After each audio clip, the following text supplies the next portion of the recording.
na dumalo ng personal. At isa lamang pong mahalagang paalala. Ang tanong sa isang panig ay pwedeng pagreaktan o sagutin ng kabilang panig. So, for example, nagtanong po kayo kay Kara Silindasan at sumagot po siya. At yung kabilang panig naman na si Pastor ay pwede rin po mag-react doon sa tanong na yun.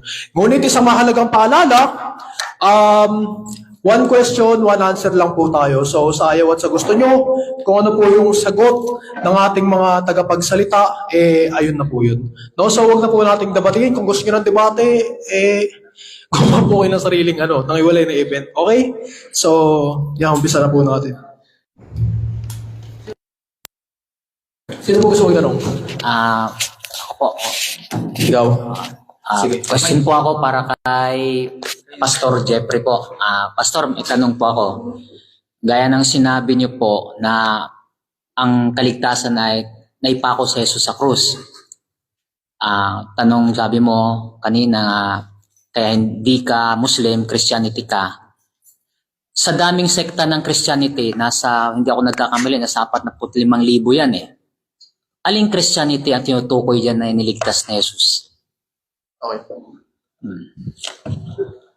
Kayo po ba yung tinutukoy na yan o iba? Yeah.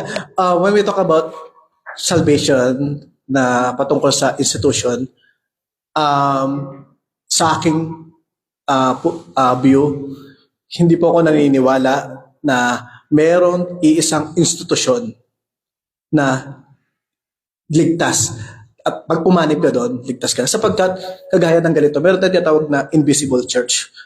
Maaring umatin ka sa simbahan na yun, membro ka ng simbahan, pero hindi ka naman talaga tunay na mananampalataya. Ligtas ka ba doon? Hindi. Maaring mananampalataya ka ng tunay, pero hindi ka kaanib doon sa kanilang institution. Now, hindi ko sinasabi na walang institusyon. Hindi lang sa palagay natin, I believe, mag-agree din tayo na ang Diyos lang ang nakakaalam kung sino ang ligtas. Walang institusyon na pag umanib ka, ligtas ka.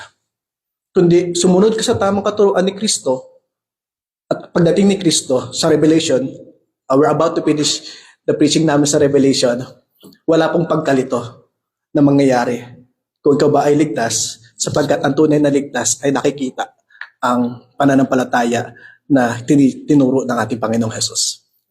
Ayun na po. Follow up sa atin. Sure. Okay lang. Follow up daw. Okay lang daw. Okay lang. Kung gano'n, di ba sabi mo, ang sumasampalataya talaga, siyempre, bawat lahat ng Kristyanismo, pananampalataya, meron talagang sumasampalataya dyan. Bawat isa. Ibig sabihin, ligtas lahat yon. Ay, hindi ko ata na-gets. Ibig sabihin, di ba, sabi sabi ko, aling Kristyanismo ang tinutukoy na ililigtas na tinubos na Jesus sa kanyang dugo. Maraming Kristyanismo sekta eh. Ngayon, ang sabi mo ngayon, ang sumusunod talaga sa kalooban ng Diyos kasi Yes. mayroong mga hindi sumusunod. Siyempre, sa lahat ng sekta na yan, meron talagang sumusunod dyan. Yes. Yung mga sumusunod O na mga sumusunod. ligtas. Maliligtas lahat yun. Yes, of course. I believe in that. When it comes sa mga Kristiyano na nanampalataya kay Jesus, whatever sect that you are included, ang dami niyan. Tama-tama po yung description. Meron tayong Eastern Orthodox, meron tayong Chalcedon, Paisite, Reform, Roman Catholic. Iba na claim na Christianity. Hindi sa Pilipinas marami din giniklaim na Christianity. Pero again, it's about the belief. Ano yung pinaniniwalaan, ano yung confession. And yung tunay na nananampalataya kay Jesus, yun lang ang maliligtas. And I believe even may mga kaya ang teaching, hindi kayo umanib sa simbahan namin at maligtas kayo. Hindi umanib sa Christianity para maligtas kayo. Kundi manampalataya kayo kay Kristo at maligtas at maaari kasama kayo sa visible church na tinatawag na Christianity. Well, wala pa, kaya nga kagaya ng historical na sinabi ko kanina, watak-watak ang Kristyanismo. Even nowadays. Amen. Pero, ang kaligtasan ay wala sa simbahan. kundi na kay Kristo. Pero kung ikaw ay na kay Kristo, maaari nasa simbahan ka na tinatawag natin invisible church. Tingin ko lang narinig yung visible church. Stop, react po kayo. Reaction ka, Ustad. Oo? Okay ba sa'yo? Okay. Yun,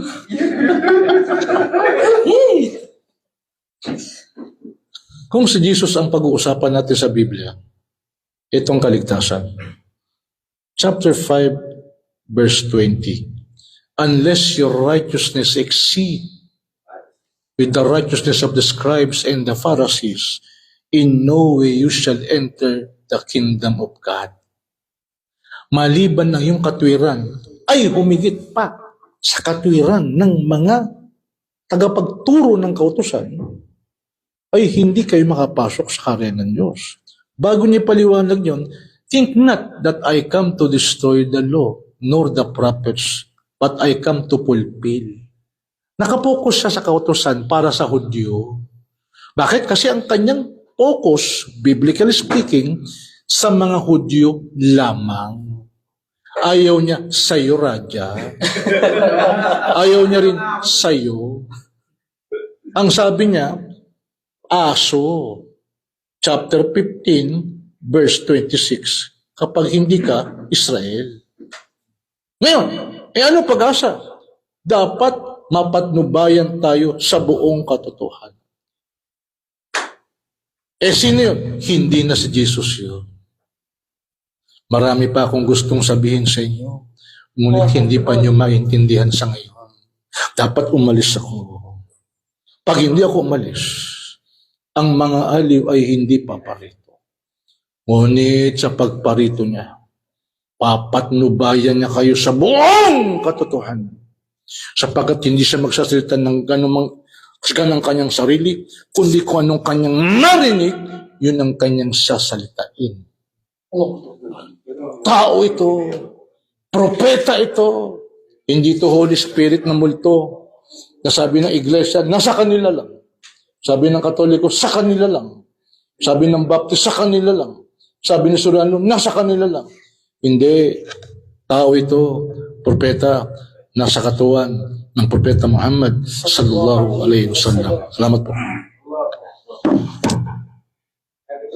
So, simple tatanong sa mga Christian. Sige, ikaw. Apo. Good afternoon po. Pero mayayain na. Ang tanong ko lang po kay Pastor. Natanong niyo po kay Ustad kanina yung regarding sa crucifixion ni Jesus Christ. No? Gusto ko lang po malinawan. Yung kinote po ni Ustad kanina na Hebrew chapter 5 verse 7 na siya ay dininig ng Diyos dahil sa kanyang pagpapasakop. Yung nagdasal siya na ilayo sa kanyang kamatayan. Curious lang po ako dito sa Matthew chapter 27 verse 36 na kung saan binanggit po rito ng mag-aalas 3 ng hapon sumigaw si Jesus, Eli, Eli, lama sabachthani, na ang ibig sabihin, Diyos ko, bakit mo ako pinabayaan? Pero bakit po sa Hebrew chapter 5 verse 7, siya po ay dininig ng Diyos sa kanyang panalangin na ilayo sa kanya yung kamatayan?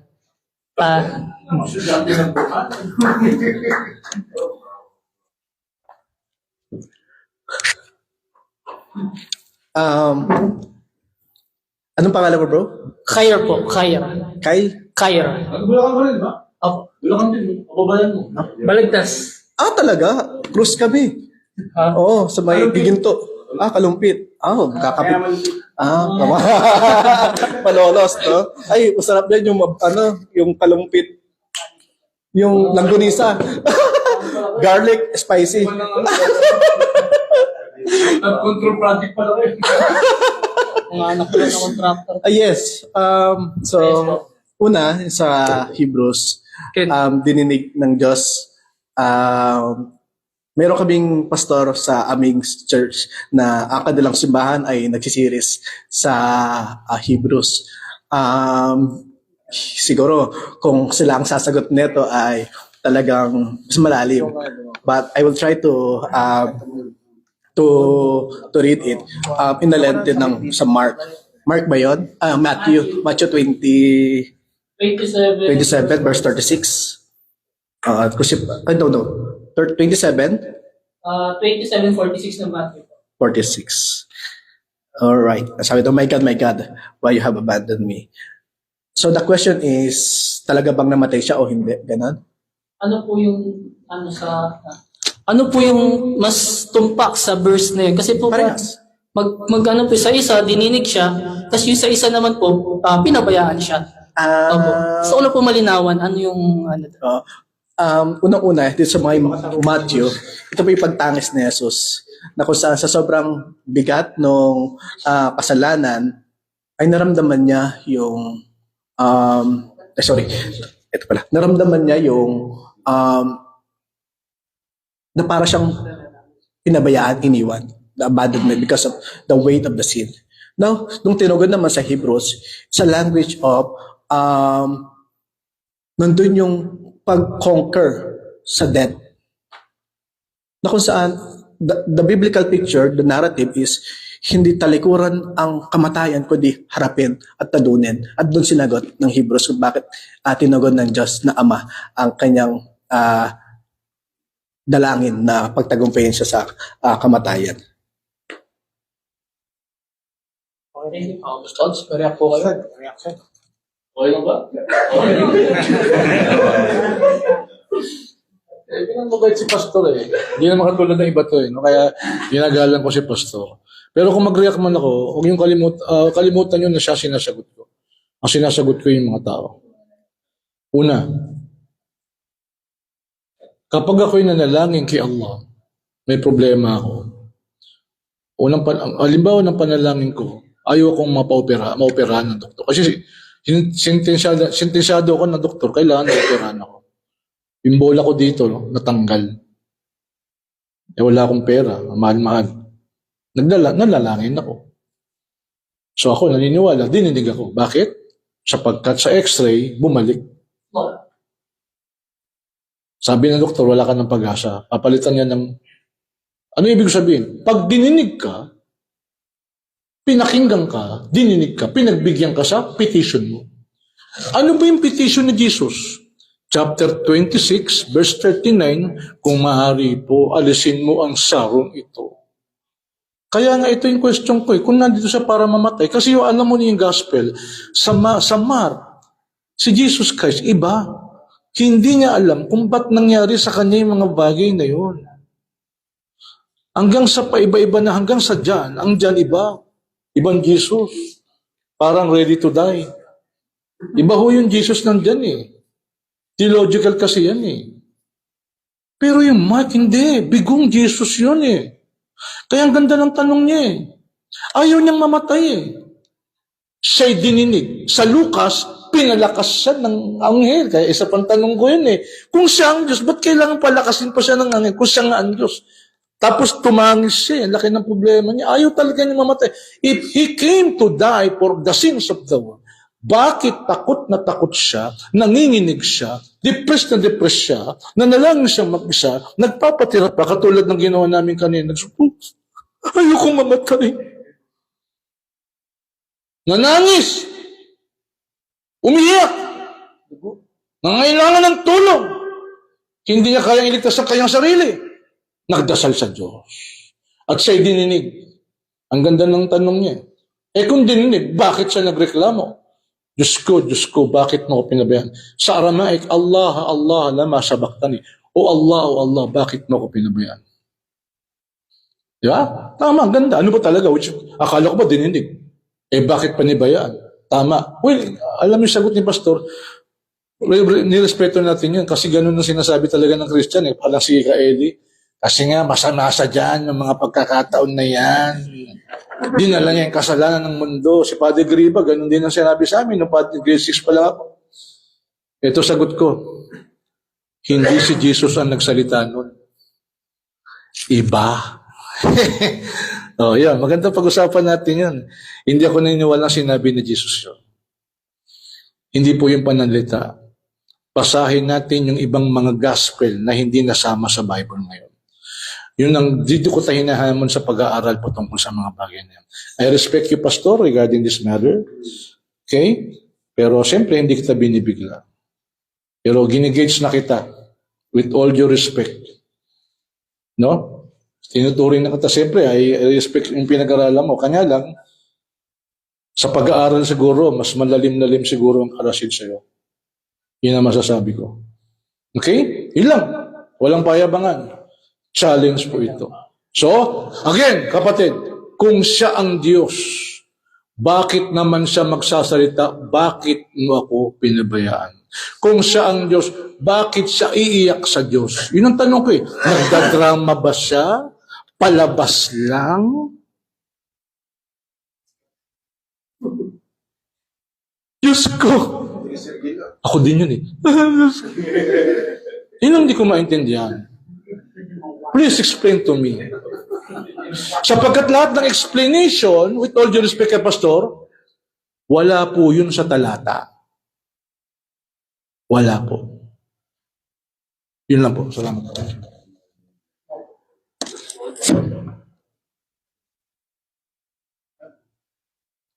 So, sunod ko na po tatanong, si brother.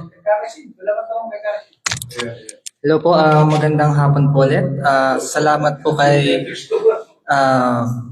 Ustad Rashid at kay Pastor Jeffrey. So, yung question ko po is ganito po. Pag pinag-usapan natin historical, majority ng mga Bible scholar, whether skeptic or evangelical, like for example, Bart Ehrman, sa kanyang libro na para malaman natin kung sino yung historical Jesus, sabi niya, the best sources we have for historical Jesus is yung canonical gospel o yung Matthew, Mark, and Luke dyan. Patungkol sa pag-aaral patungkol kay Kristo. So, yung tanong ko po is patungkol sa kanyang kamatayan. So, majority ng mga scholar, like for example, sila Dale Alderson Jr., Bart Ehrman, Craig Evans, and Mike Licona, and marami pang iba. Kung hindi namatay si Christ, kasi kung babasahin mo yung Quran, isang verse lang sa Quran, nag-iisa. Against sa mga historical sources na meron tayong kila Tacitus, Josephus. Ang question ko po is ganito po. Paano po natin mare-reconcile yung, para sa akin, mahirap tanggapin na mas maraming evidence sa Christianity yung pagkamatay. Huwag ko muna pag-usapan yung pagkabuhay niya, yung kamatayan niya. Tsaka kaysa sa sa pinipresent ng Islam na hindi siya namatay o may nag-substitute sa kanya. So, ang part po ng question ko dun is, bakit pa naghintay pa ng 600 years bago pa i-correct yung maling ganyung paniniwala kung mali naman pala yun? Paano nyo po mare-reconcile? Una, with all due respect, kapatid, no? Baka hindi mo pa talagang nabasa thoroughly yung Bart Ehrman. Kasi so far, may mga major books ako ni Bart Ehrman. No? Si Bart Ehrman nagsabi mismo, yung resurrection ni Jesus Christ, hindi historical, hindi mapapatunayan by history. I mean yung death niya, yung pagkamatay. Sandali. Sandali. Kung ang history, kung si Bart Ehrman ang titingin, gagamit ng history, hindi nga naman mapapatunayan yung resurrected body. Kasi hindi mo tatanong ang langit. Ganon din naman, pag ginamit mo sa Islam, kung si Jesus ba buhay ngayon, mahirap din patunayan sa history. Okay? Alam natin yan eh. As atheist, meron tayong pinapaniwala ng grave, unseen. Ngayon, sa kamatayan, ako naniniwala, kung gospel ang pag-uusapan, kahit si Bart Ehrman, hindi naniniwala historical ang gospel. In fact, sa mismo, binulgar niya ang contradiction sa Bible. Maybe may libro ka ni Bart Ehrman na ano yun? Anong libro yun? Kung familiar ka sa niya. Ha? Tungkol sa contradiction ng Bible. With all due respect. Ano niya, yung... Jesus interrupted. Doon sa interrupted, lahat ng patungkol sa the so-called crucifixion, pati resurrection, magkakakontra. Paano natin tatanggapin ito? And by the way, sabi ni Pastor kanina, mahilig kami kay Bart Ehrman. Wala pa si Bart Ehrman po, alam na ho namin yung ganyang contradiction sa Bible. Meron po akong libro noon, mga kopi binata pa. No? Ang ginagamit po namin, libro ng mga Muslim, gawa ng Muslim. In fact, ang pinaka-earliest na libro patungkol dyan, yung Jawab Sahih min al-Badala ad-Dinul Masih, 12th century book. ni Sheikhul Islam Ibn Taymiyyah, rahimahullah. So, hindi po historical ang Bible, kapatid, with all due respect. Kasi marami pong contradiction regarding that. Kaya pag pinatunayan sa akin regarding that matters, crucifixion at resurrection, napakarami na pong debating naganap dyan. Sapagkat ang presentation po ng Bible regarding that matter, hindi po reliable. Paano tayo maniniwala regarding that matter? Ngayon, tanong niya, bakit 6th century binago? Alam po ninyo, isa lang po sa mga trabaho ng Quran, what remain intact. Naniniwala kami, ang Quran ay muhaimin, ang Biblia may diwa pa ng katotohanan. Ngunit nahaluan na po ng kasinungalingan, with all due respect. With all due respect. Okay? Halimbawa, sinabi ni Pablo, ang Diyos ay may katangahan. Sa 1 Corinthians chapter verse 25, foolishness of God, kahinaan ng Diyos. Yun ang katangian ng Diyos na sinabi ni Pablo at iba pang mga verses. So ang Quran, isa sa trabaho ng Quran is to muhaimin, salain yung natitira pa, what remain intact doon sa tinatawag na kitab ng mga Hudyo at Kristiyano. So, kapag halimbawa, sinabi niya kanina, Shema Israel, Adonai Eloheinu, Adonai Echad. Ang meaning po nun, isa lang ang Diyos. Pag tinuloy mo yung talata, tama ka, guro, sapagkat siya lamang ang Diyos, wala nang iba. Isa lang ang Diyos. Hindi kasama si Jesus doon. So, yun po masasabi ho namin na ako ho, patutunayan ko sa inyo kapag interesado kayo, kapatid, meron pong mga early Christian followers of Christ na hindi naniniwala that Jesus was resurrected, or Jesus was crucified, and Jesus died on the cross. Yun po masasabi namin yan. Okay? Kung yan po ang gusto niyong malaman. And by the way, gusto kong iwan ng tanong, bakit ba talaga namatay si Jesus? Pastor, if Christianity defines ang kamatayan ni Jesus ay Christianity, bakit ba namatay si Jesus? Yun ang magandang tanong.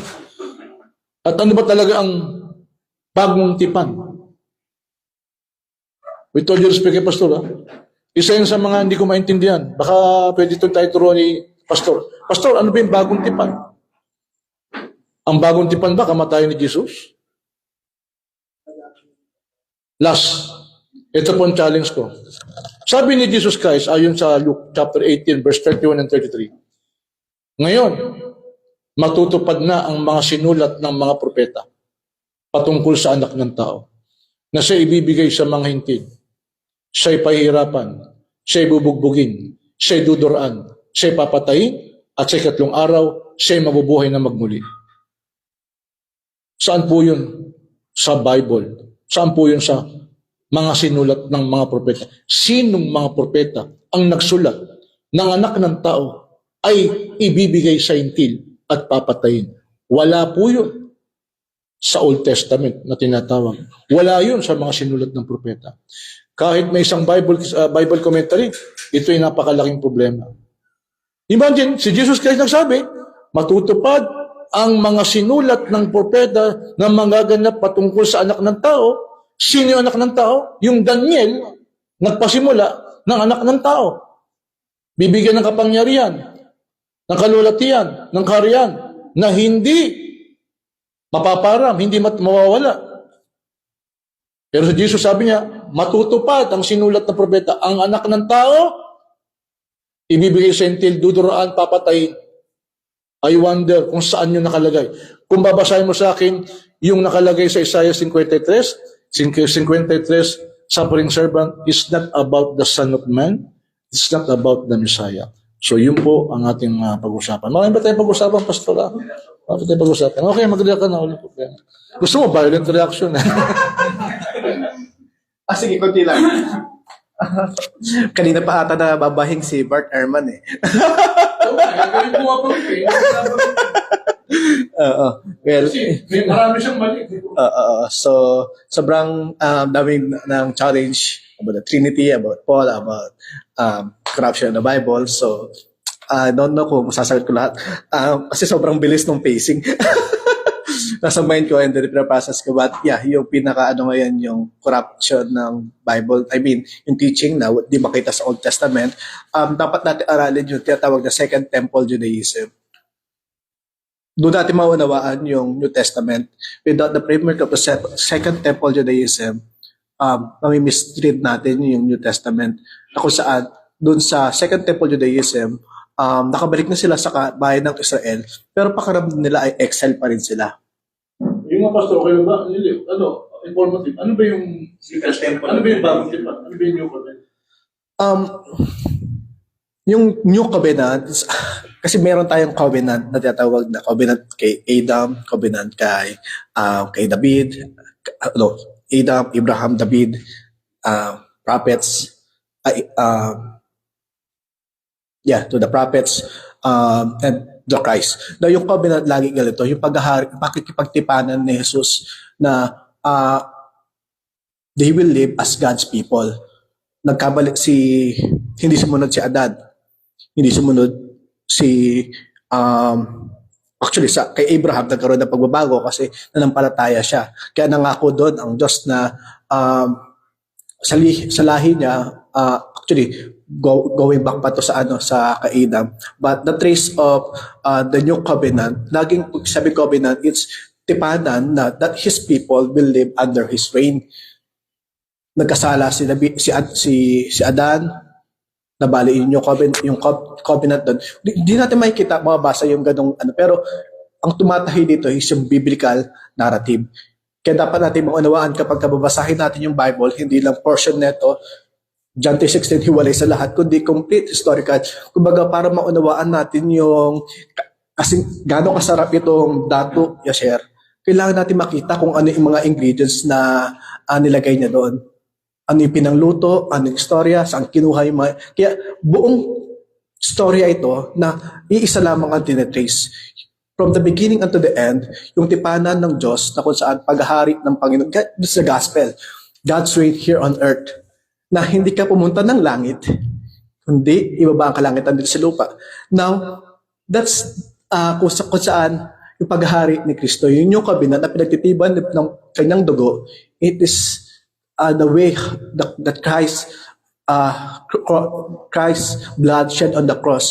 Kung saan, kung si Jesus ay nabayubay sa krus ng Kalbaryo, namatay siya doon, hindi lang siya namatay na mag-isa. Kaya sabi ni Pablo, I have been crucified with Christ. Sa pagdanak ng dugo ni Kristo, ay ganoon din nakamatayan ng mga mananampalataya sa Kanya.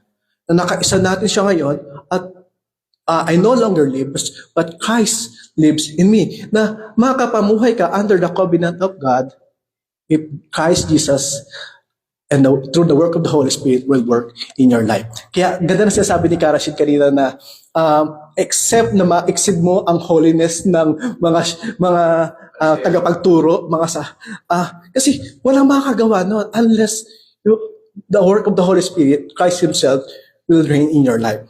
Yung holiness na yon, yung gawa mo na yon, ang siya lamang nagbibigay na kaluwalhatian sa Panginoon. Ano mang pagtulong na meron tayo, tatama si Rashid kanina na magpapakitang tao. Pero kung ito'y galing sa pag-ibig ng Panginoon sa Kristo na nag-work sa ating buhay, ito yung pag-ibig na paggawa, paglilingkod, pagtulong na hindi kinukonsider ng sarili, kundi ang paghahari ng Panginoon. So ano po yung bagong tipan? Yes, marami magtatanong pa. Oo, may magtatanong pa.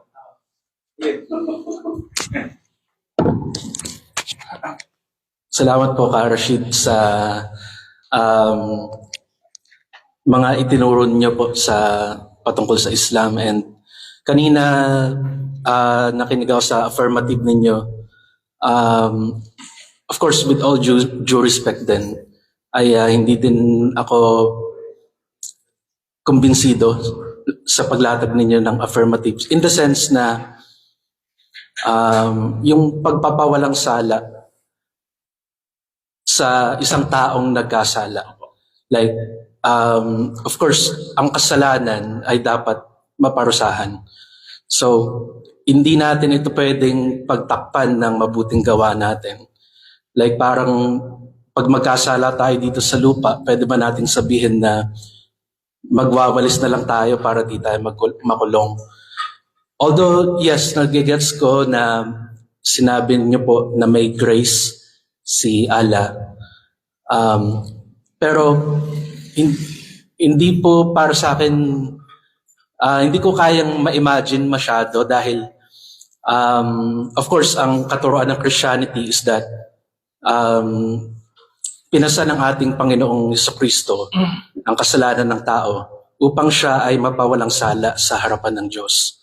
So, kumbaga, para sa akin, mas nagme-make sense siya yung Christianity. Ano po? Mas nagme-make sense yung may nagbayad ng mga kasalanan. Ano po? Imbis, kumbaga, ang pinakatanong ko, kaya bang sabihin ng Islam, ng Muslim na siya ay ligtas? Kasi katulad na sabi niyo po kanina, na ang religion ng Muslim ay walang halong pagpapanggap or pag-imbabaw. Ang Muslim dapat walang ganun. Yes po. Pero, of course, bilang tao, even ang Christianity cannot truly claim that. Kasi, like, So, ano ang Diyos lang ang nakakaalam. Ang pinakatanong ko, Karashid, siguro, ay 100% po ba na kayo ay sigurado na ligtas o may question mark palagi? Dahil doon sa aspeto ng may nagawa tayong kasalanan at hindi kayang pagtakpan ng mabuting gawa lang natin. Salamat. Okay lang siya. Ano pangalan ulit? Christian. Hindi ka Baptist, ano? Hindi, evangelical din. Sabi, hindi kayo yung one save, always save, no? Alvin. Parang, Calvinist. Calvinist ka? Hindi. Actually, gusto ko sagutin. Gusto ko sagutin kung yun sa Calvinist, di ba? Kasi ang tinuturo sa Biblia, kapag kumilala ka sa Panginoon, ay magpatuloy ka. Hindi ba ganyan? Calvinist yan eh. Salamat, Karashid. Thank you, maraming salamat.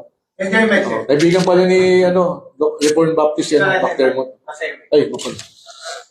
Una, sa kasagutin ko muna yung it makes sense, ay mas sensible daw yung si Jesus Christ ay namatay para sa atin. Alam mo ninyo, una, kasi parang ang punto ng kanyang unang salita, if you correct me if I'm wrong, kasi nga tutol ako doon sa sinabi ng Hebreo, kung walang dugo, ay walang kapatawaran. Parang sabi niya, para bang ang Diyos ay hindi raw niya tanggap na basta-basta magpapatawad ng Diyos. Kailangan pagbayaran ng kasalanan. I think nasa utak ni brother, yung nasa Ezekiel, the wages of sin is death. Tapos pinatulang pa ni Pablo, nilikot ni Pablo, with all due respect, yung nasa Ezekiel, chapter 6, verse 28, the wages of sin is death, etc. Kaya lang, alam mo kapatid, sa Bible, ang Diyos nagpapatawad kahit walang dugo. Pagbasahin natin ang isang nakalagay sa ikalawang Kronika 7:14.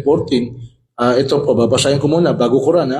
Kung ang aking bayan ay tinatawag sa pamamagitan ng aking pangalan ay magpakumbaba at dumalangin at hanapin ang aking muka at talikuran ang kanilang masamang mga lakad, aking ang didinggin sa langit at ipatatawad ko ang kanilang kasalanan. O nagpapatawad po, walang dugo. Ano to? Repentance. Ganon din ang sinabi sa Ezekiel chapter 18 verse 21, 24. Kapag tinalikuran mo ang kasamaan, papatawarin ka ng Diyos, walang dugo. Mika 6:6, hindi niya kailangan ang alay. Sa Quran, kapatid, ito po, afala yatubuna ila Allah wa yastaghfiruna wallahu ghafurur rahim. Hindi ba sila magbabalik loob, magsisisi ng kanilang mga kasalanan, ihingi sa kanya ng kapatawaran, sapagkat narito kanilang masusupong si Allah, ang nagpalagi ang nagpapatawad, ang pinakamabagin. Alam, tanggap ni Allah, palagi yan tayo nagkakasala eh. Sa isang aya pa, ito maganda.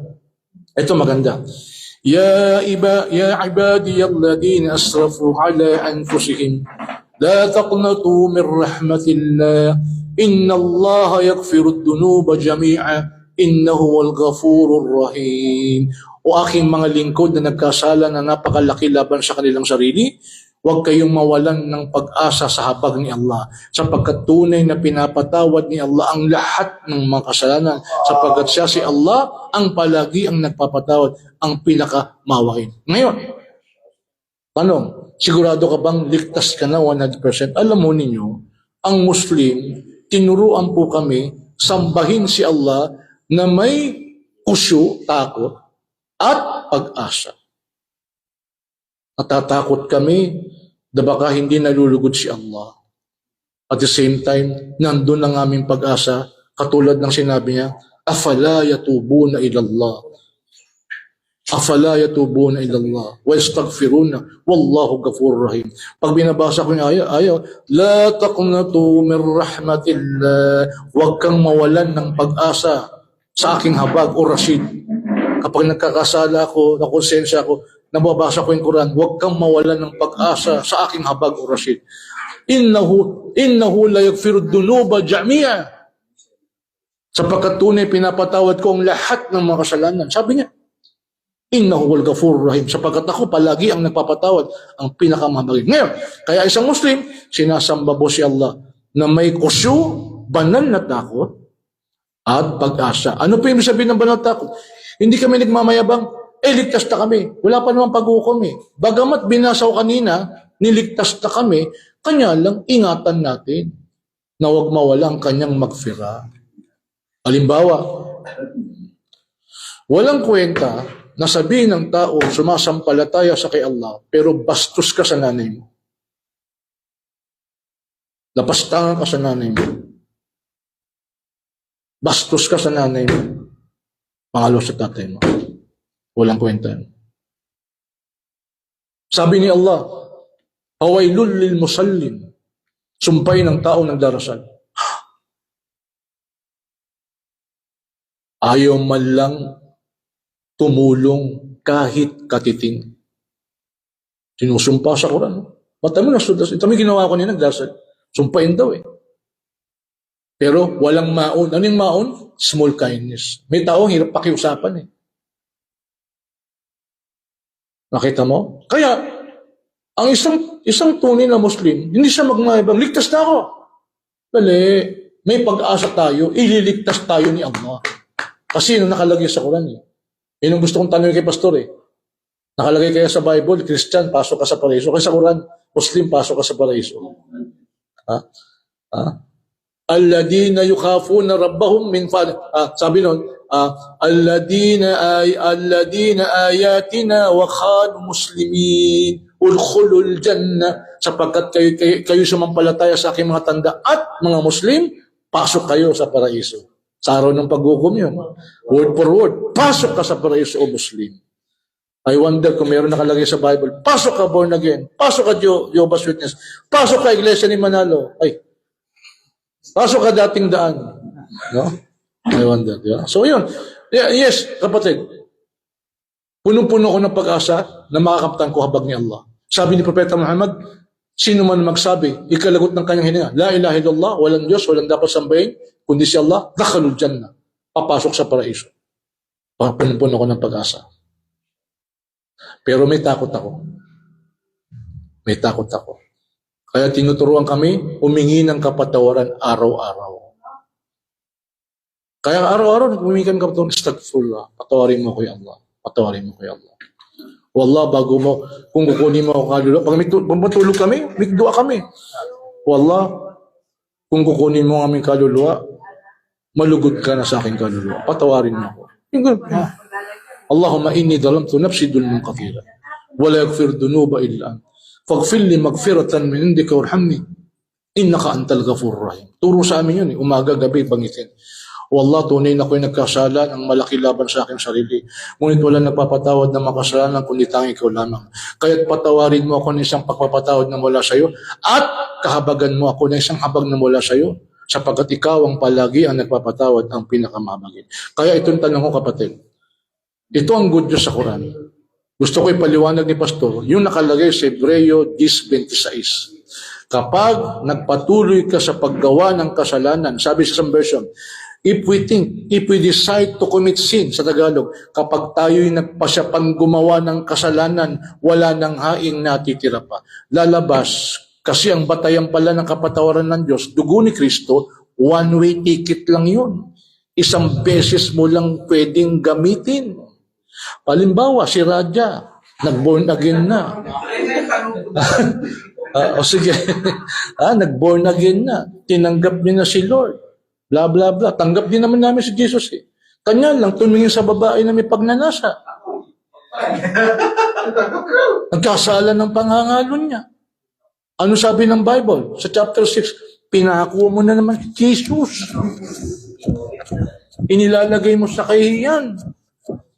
Ikaw din si Jesus, mabubwisit ka eh. Kaya lalabas, asan ang good news doon, Pastor? Kung ako, tinanggap ko ang dugo ni Jesus Christ, ano pinatawad sa akin? Kasalanan ko dati, kasalanan ko ngayon, ay kasalanan ko bukas. Iba-iba sagot yan. Kanya na sa Bible, hindi na. If we decide to commit sin, there is no more sacrifice. One-way ticket lang yun. Manila to Zamboanga, wala nang pabalik. Kaya ang hirap yatang maging Kristiyano pag nagkasala kang muli. Hindi naman ako niniwala kung born again ka. Hindi ka na nagkakasala. Siguro si pastor. Hindi na tumitingin sa babaeng sexy. Tanungin mo kung tumitingin ako. Tanungin mo. Ha? Tumitingin ka ba, Ustad? Tama to dito. Pastor, meron po ba kayong reaksyon sa mga nasabi ni Ustad? So, regarding sa Hebrews 10, yun yung possible na question po. Maganda marinig natin para.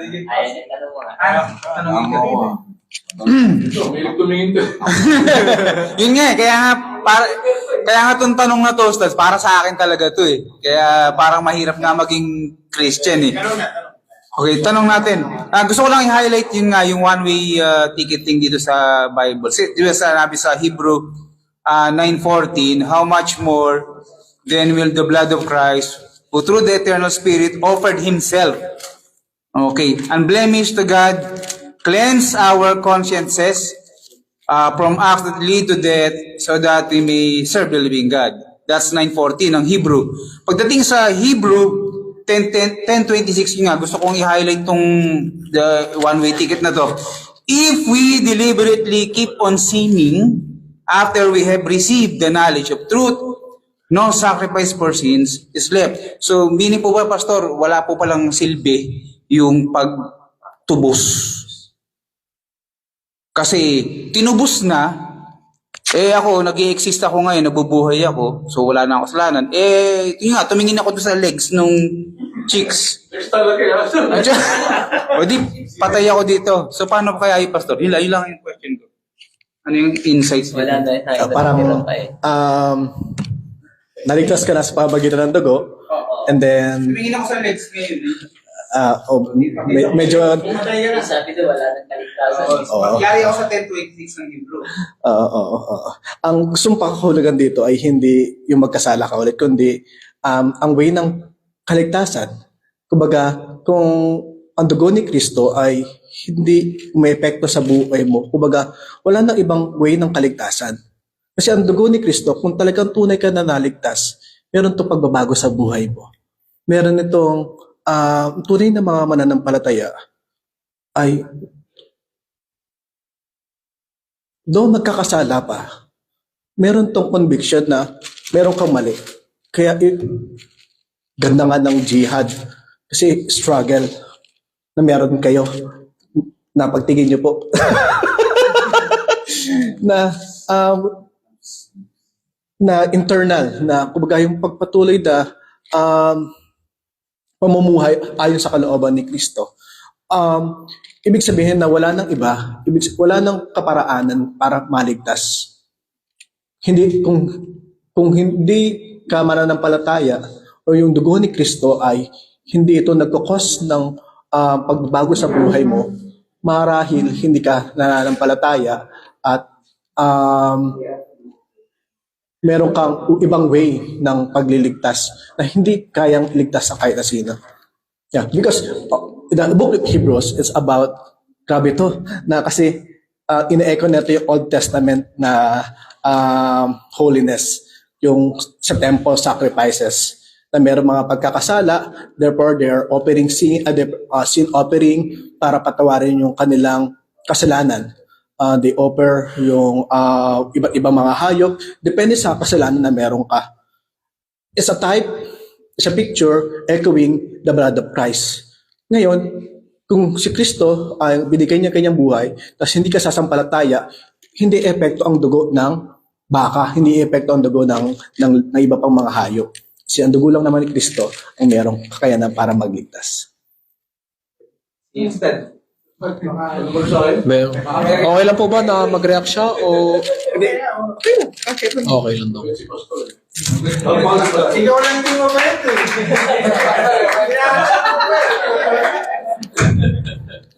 I respect yung sagot ni Pastor. Pero ito sinasabi ng Bible. Pakinggan nyo. Unawain nyo. No sacrifices can be made for people who decide to sin. Tagalog. Wala nang haing natitira pa kung tayo'y magpasya pang magkasala. Magpasya pa lang eh. Decide. No sacrifices can be made for people who decide to sin after they find out about the truth. They are God's enemies. Muntakin mo, kaaway na ng Diyos. And all they can look forward to is a terrible judgment and a furious fire. I-research niyo po. One of the main reason kung bakit ayaw ni Martin Luther ito, na founder ng Protestantism, ito, dahil wala ng forgiveness of sin. Ayaw ni Martin Luther ang Hebreo. Uto na internet, i-google nyo. Huwag mo na kayo maniwala sa akin. Ayaw niya to. Why? Simply because wala na. Sabi mo kanina, deliberate. Sabi nung nakalaban ko before, sinadya eh. Natural. Mayroon bang kasalanan hindi sinasadya? Sa New Old Testament, meron. Pero pag sinadya mo, kasalanan. Mantakin mo, illegal recruiter ka. Sinadya mo, hindi. Sinadya yun eh. Sinadya yun eh. Oh. Di ba? Dadagdagan ko. Kaya, yung patungkol sa the tema ng Hebrews, Jesus is enough. Yung Jesus is better than Moses. Jesus is better than other prophets. Na kung saan, siya mismo yung priest, yung paring sacerdote, at siya rin yung offering. Kaya sinabi na wala nang iba after mo papatain out, kasi kung hahanap ka pa ba, meron pa bang, hindi, Jesus is better. Jesus is enough as a sacrifice for your salvation. Okay na po ba? Bismillah. Kay Pastor, di bali ang dinadala niyo pong relihiyon ay evangelical Christian. Di bali ang tanong ko, ano po ang magiging batayan? Halimbawa, kung magkakaroon ba ng kaligtasan kapag ang relihiyon ko ba ay evangelical Christian? Kung meron bang kasi sa Islam, kapag ang relihiyon mo ay Islam, maliligtas ka talaga. Kasi sinabi ni Allah subhanahu wa ta'ala sa Quran, inna dina indallahi al-Islam. Katotohanan, wala siyang ibang tatanggaping relihiyon, kundi ang relihiyong Islam. So, bilang Muslim, dahil ang relihiyon mo ay Islam, susunod ka sa kanyang mga panuntunan. So ngayon, ang sabi rin ni Allah sa Quran, ya ayyuhalladhina amanu wa amilus salihah. Kayong mga sumasampalataya at gumagawa ng kabutihan, so magkasama. Sa relihiyon ng evangelical Christian, ano ang magpapatunay kung yan ba ay tatanggapin o sinabi ba ng Diyos na ito, pag ito ang religion mo, ay maliligtas ka, ito lang ang kanyang tatanggapin. Ganun siya. Nakasulat pa evangelical Christian. Oo, parang ganun. Yung sense na ganun. Yung sense na ganun. Kasi sa amin kasi, sa Islam, syempre hindi naman namin pinipilit yon. La ikraha fid din. Di pinipilit yung relihiyon. Nasa sa inyo yun. Kumbaga, kasi ang tao kasi naghahanap ng katotohanan, naghahanap ng kaligtasan eh. Yun yung tanong. Pwede yung ating ano. So, yeah. when it comes sa tamang relihiyon, yun yung question, ano yung tamang relihiyon Kung evangelical Christian ba Kung may yung tamang relihiyon? Yeah, yun yung tamang relihiyon. Walang nakasulat sa Bible na ang evangelical Christian ang tamang relihiyon. Kaya mali yung sabihin na nasa relihiyon ng kaligtasan.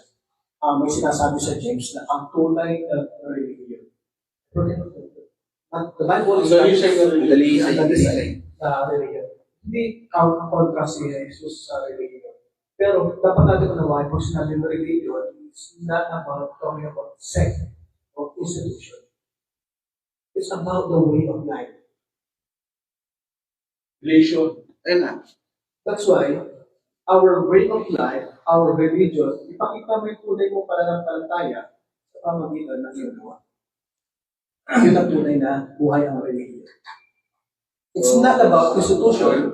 It's not about sect, religious sect. It's a way of life following the will. Reaction. Reaction? Ustad, reaction po. O dito. Dito po sa mga Christian naman po. Baka meron po kayo doon. Maganda tayo sa mga Christian.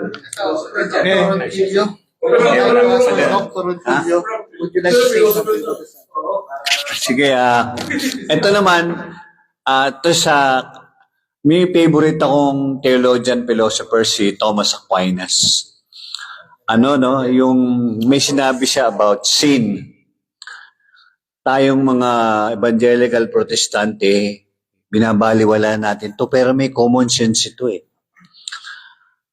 Dalawang klase ng kasalanan sa Roman Catholicism. Hindi ako Katoliko, protestante ko kaya magulo ko protestante. Yung mortal tsaka venial. Ayan. Ano yung mortal? Murder. Di ba?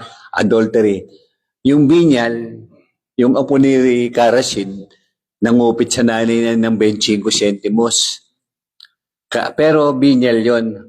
Ngayon, when you talk about the degree of sins, ang pagkakamali namin mga protestante, hindi namin kinaklasify yung degree.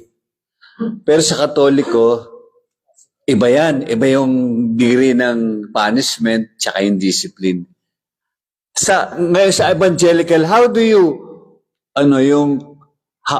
you make a critique about that, about God's punishment or grace regarding the two degrees? Okay, tapos pangalawa question.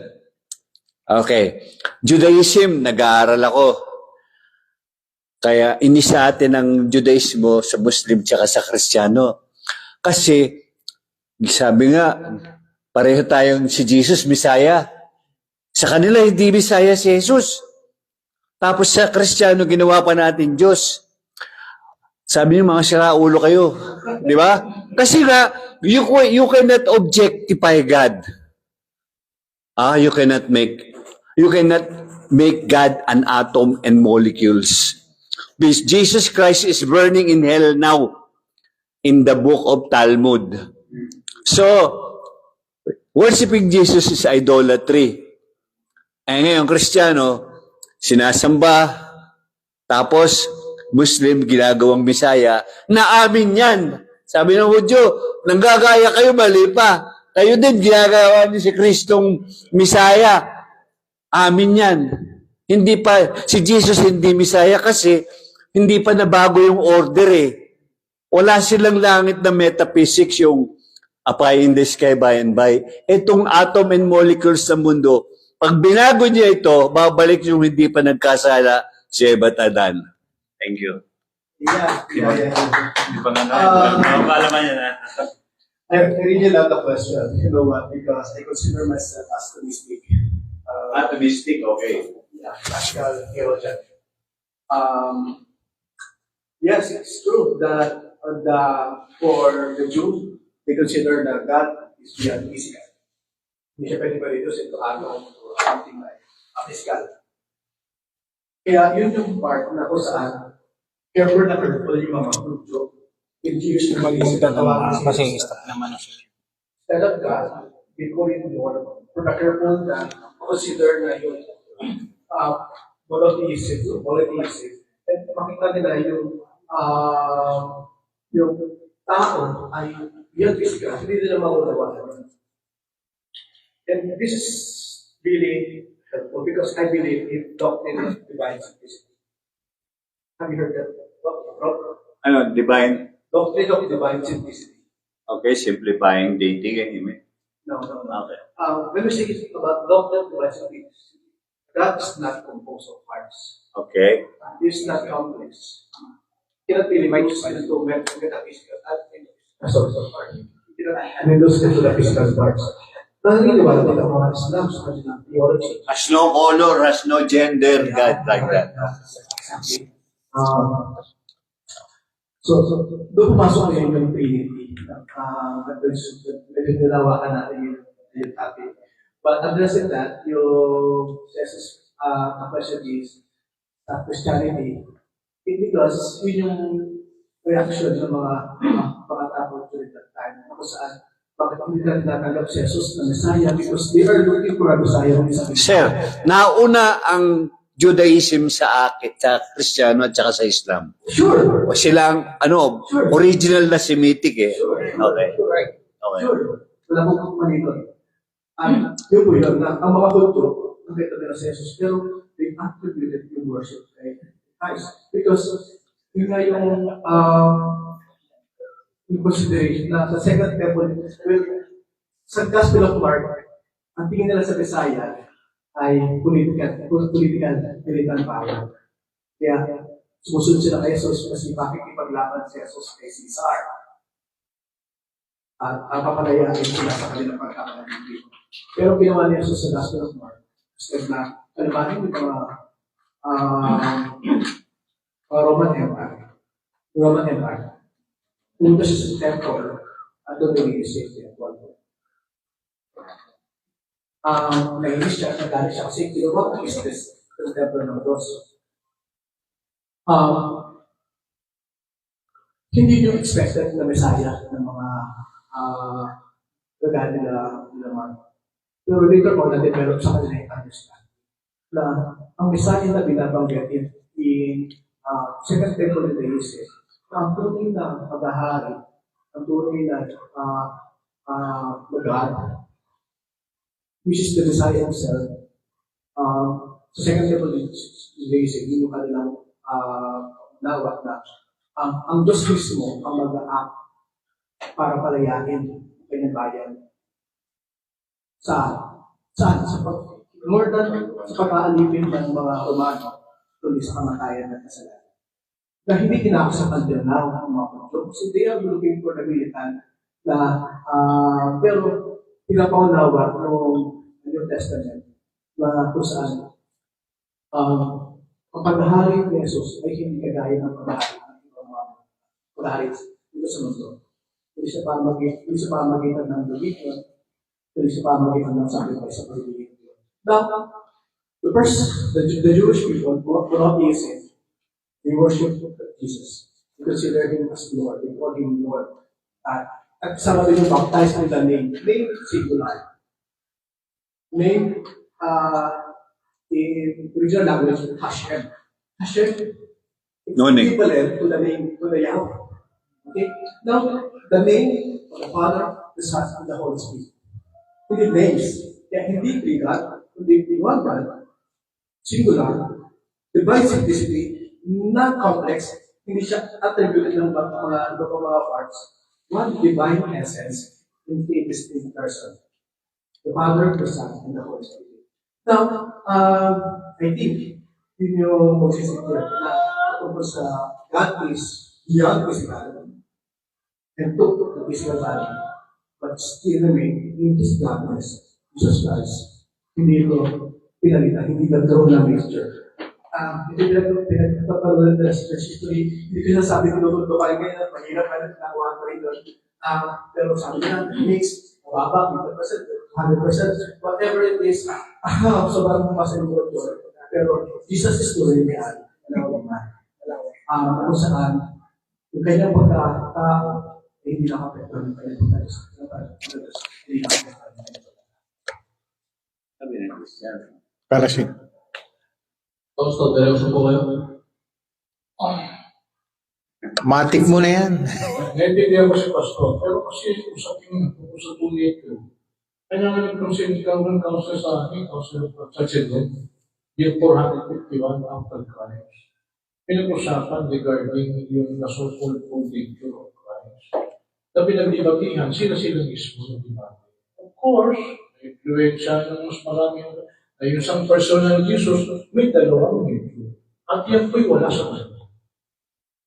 Kaya nga, pati yung salitang Moses, wala rin sa Bible. Invento ng Tricotation Paulus. Kaya napakahirap siya isang sola scriptura, Bible. Kapag-kaya yung mga ganyan. At saka sa mga businesses, hindi mahirap na sa Bible. Kasi napakahirap, ginawa. Ang Diyos, tatlong persona, o hindi ko maramdaman sa Bible kasi hindi ko maintindihan eh. Si Jesus Christ, when He was 8 days old, He was circumcised. Itinuli eh. Hindi ko ma-imagine ang Diyos ay tinutuli. Sabi ng mga laban ko, yung Diyos Jesus na tao, yung tinuli. Pero yung Jesus na Diyos, hindi tinuli. Ano naman Jesus eh? Isang tuli, saka hindi tuli. Nagugulan ako. Hindi talaga. Kaya nga, meron akong libro, di ba? Yung module natin.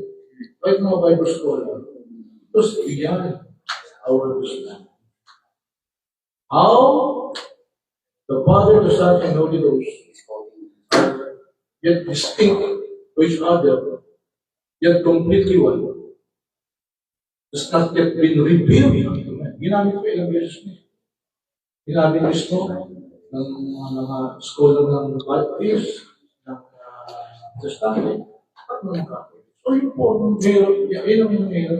Kaya, naiintindihan ko si Pastor kasi yung namin, may ibabaw dito yung pero. Malayo talaga yan, tama. Yung modyo na bubuisit daw sa atin. Mas pusit sa inyo yun. Mas tinuduraan kayo. Politically, yes, nagkaaway kami. Pero sa theology, ang modyo kasi, pag wala silang sinagot, pwede silang mag-pray dito sa masjid. Kasi they don't consider this as idolatry. So then, it's my life. Kaya ito pag-aaral ko kapatid. Tinuturo ko sa inyo. Yung pagpaniniwala ng Judaism, Christianity, nakasentro sa so-called Messiah.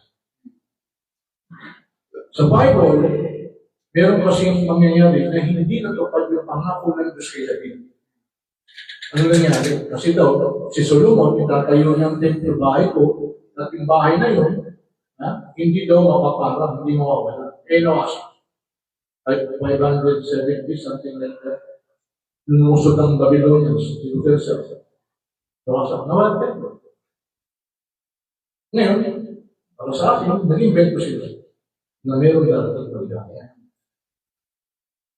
Nandiyan ang Daniel sa deadline. Nakita ko sa Christianity, si Jesus. Itong dalawa, yung masisimod yung kasi sa mga sa Old Testament, o sa Pana, pag dumating ang Messiah, ito na. Sa Christian, hindi sa second coming. Wala second coming sa Messiah. Kaya magtataka ka, kasi Jesus nagsalita, yung Son of Man, always second person. Hindi siya. Ilalabas sa Daniel, isang amin lang yun. To make the story short, para sa akin, marupok yung Messiah ng mundo. Marupok yung Messiah ng Kristiyan. At academic na nag-uusap kami na ipopesyo yan. Marami ng Kristiyan ngayon, actually, sinasabi na libro ito. Hindi na nakapokus sa second coming. Kasi marami na nabigo sa second coming. Right. Kulang yun, lindol-lindol lang malapit. Katinawan na nilindol. Cycle. Ang katinawan may gera. Si Soriano, 2010, 2005, nakakabuda rin. So, yun po yung pinag-lindol. So, anyway, maging open-minded lang tayo. So, yun po, maraming salamat. Tulog ka wala pa na. Regarding the second coming, it's really hard topic about yung kapag-alamin doon, may gera, may coronavirus na natin kasi Kristo.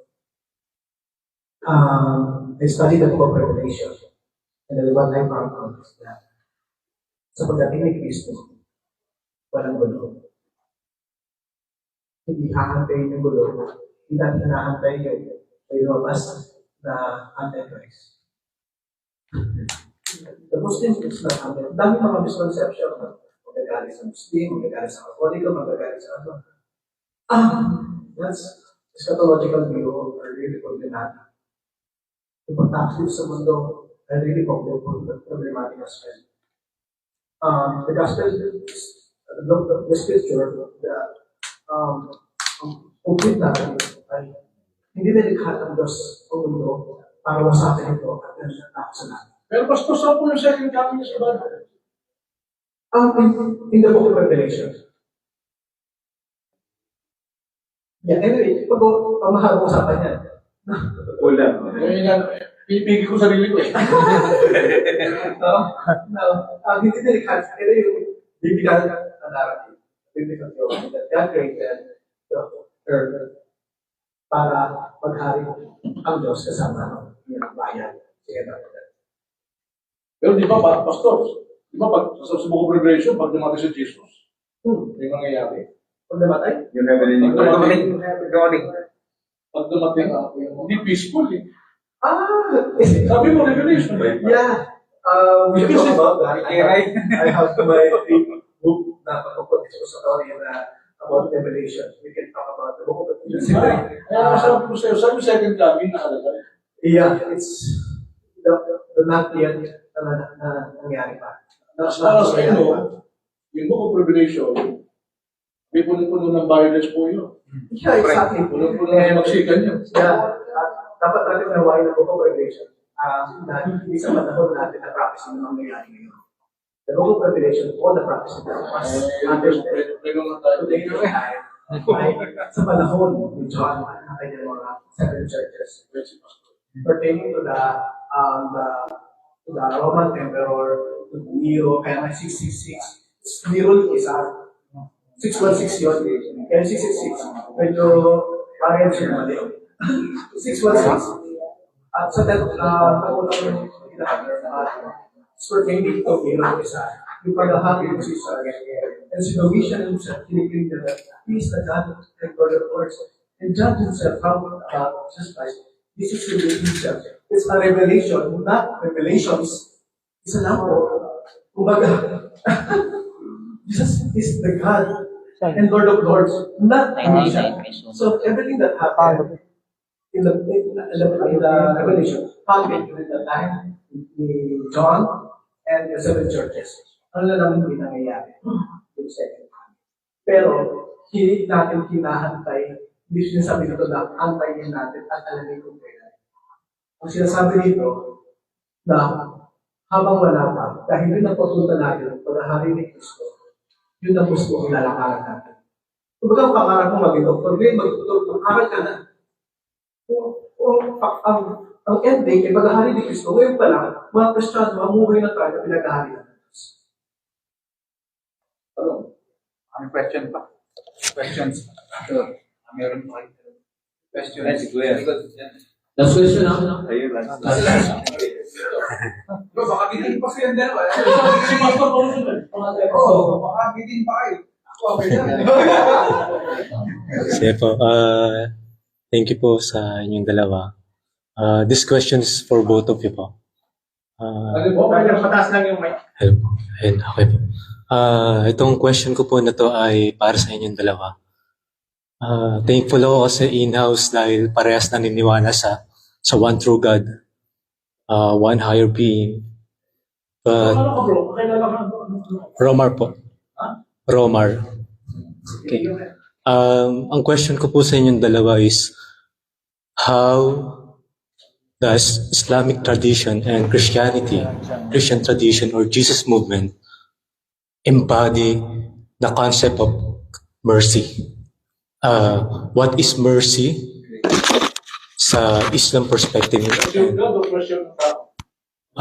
Mercy of God. And what is mercy sa Christianity? And paano po nila ipinakita yun in practice sa kanilang perspective.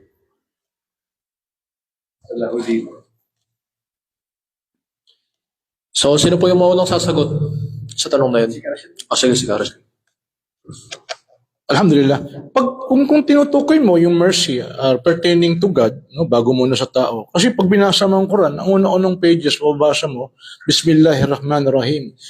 In the name of Allah, the most gracious, the most merciful. So pangalan niya yun the most merciful. Ang pinaka-mahabagin. Okay? Pinaka-maawain, iba yung, pinaka-maawain, pinaka-mahabagin. Iba yung awa sa habag Yung awa, nakita mo yung taong pulubin, awa ka. Pero yung mahabagin, nahabag siya, nagkasala ka, nahabag siya. So, ganun. So, yun si Allah. Ngayon, tinutukoy mo sa amin, yes, tinuturuan kami mahabag sa kapwa. Okay? Waapi na anin nas, magpatawad sa tao. Nakalagay yan sa chapter 3 ng maluwalhating Quran. No? Yung usong ngayon, no? Nakita mo sa Saudi Arabia, pinatawad niya yung pumatay sa anak niya. Nag-viral yun No? So pinakita yun. Isang kilalang pamilya sa Saudi Arabia na pinatawad niya. So meron din kaming ganung teaching.